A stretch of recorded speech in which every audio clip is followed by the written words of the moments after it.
everyone. Today we will be interviewing our coach Vivek Agarwal, who has a successful career of over 2 decades and now is into full-time coaching. So, hi Vivek, how are you doing today? I'm doing very well. Thank you, Tanuja. So my first question would be, from a system design engineer to marketing, how did you initiate the transition? Tanuja, for inviting me for such a wonderful talk with you. I have a master's in computer engineering, and I had the pleasure to join this wonderful company called Intel in Santa Clara. My career took off as an engineer, and then I made a transition after 10 years or so to marketing. And so my tenure has been with Intel. So I always jokingly say that if you got Intel in your laptop or in your PC, you can give me credit because I've indirectly touched your life through Intel. And if you're happy with Intel's performance in your laptop, then again, think about that as Vivek inside, as opposed to Intel inside. So that's what my career has been, from systems, or call it computer engineering, mostly on VLSI, microprocessor, VLSI, very large scale integration, hardware design. And then in marketing, I did move around a lot. Product marketing, strategic planning. My last job was in technical marketing within the PC group. So, coming to people, what are some of the most difficult people that you came across and how you dealt with them? So actually, after all, we deal with people across all facets of life. So I had a situation at Intel where, I remember this was quite ways back, but a difficult situation where, as energetic and hyper I was in getting my things done, the person that I needed inputs from was not cooperating, despite my reminders, as well as even if the result was there, but it was not quality. And so I had to fix mistakes, and that frustrated me a lot. And that became difficult because it was impacting my performance.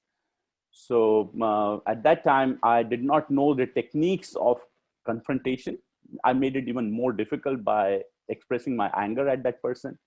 I went to the cubicle of that person and talked in a very angry tone of why things are not happening, and confronted that person. Later on, I did realize that I should have, this is what you learn after making a mistake like that, or working with a difficult person. Actually, it's not the person. It's the problem that we need to work on. The problem was the delivery and the quality. The person was good, actually, nice gentleman, but circumstances sometimes promote us to sometimes not do the things as expected. So handling difficult situations like that is actually or divide the problem into two pieces. And at Intel, we used to call it as constructive confrontation. You need to confront difficult situations, confront them, don't sit idle on it, but at the same time, so be assertive, but at the same time, be constructive about it. So separate the person from the problem. So deep breath, and then solve the problem. Focus on the issue at hand, not on the person. And generally we intertwine. Oh, it's happening because of him or her. And then the blame game starts, which is not the right way to do things. So as a leader in the industry, you should have had your successes and failures. So can you talk about your experiences with failure?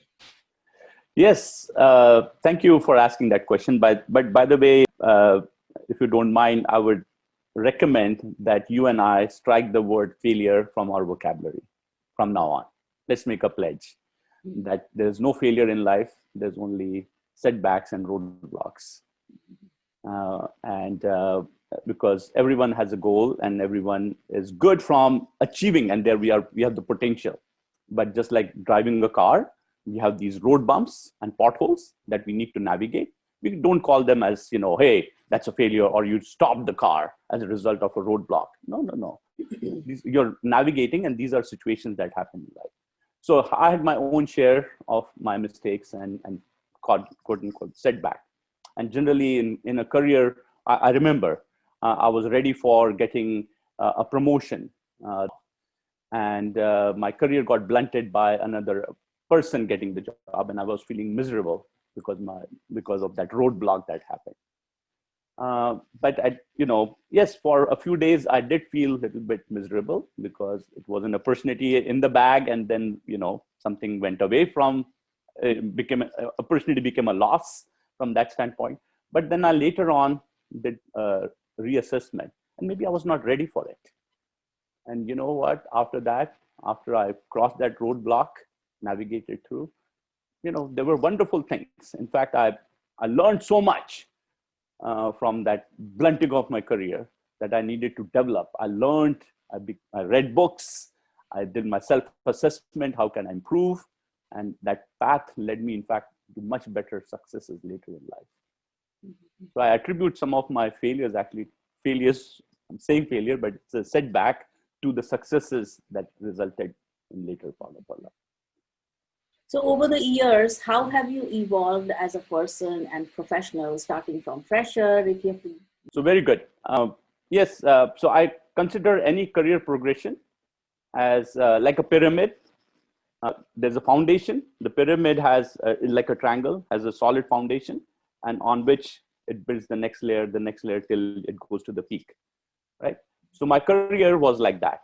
Initially, in the first 5 years, it was all foundational, building a strong foundation with technical abilities, doing the right things in the right manner, so that I could be well grounded, as well as I became an expert in the area, subject matter expert.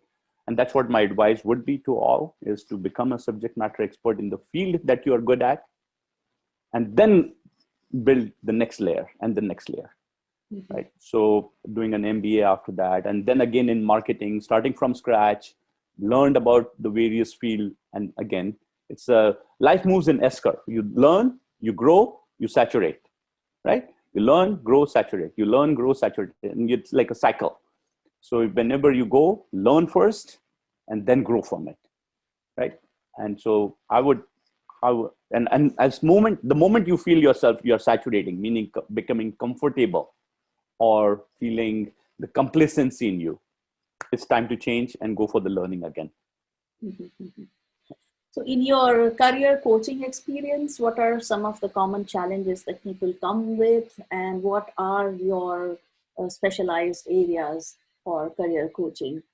Very good question. So over the past 5 years of coaching now, as I left Intel, I have now placed close to 350, I was last counting, 375 executives, as well as people with middle career too, in the Silicon Valley and across United States, various cadres. And so two common things that I see that come out from most of my clients as part of coaching.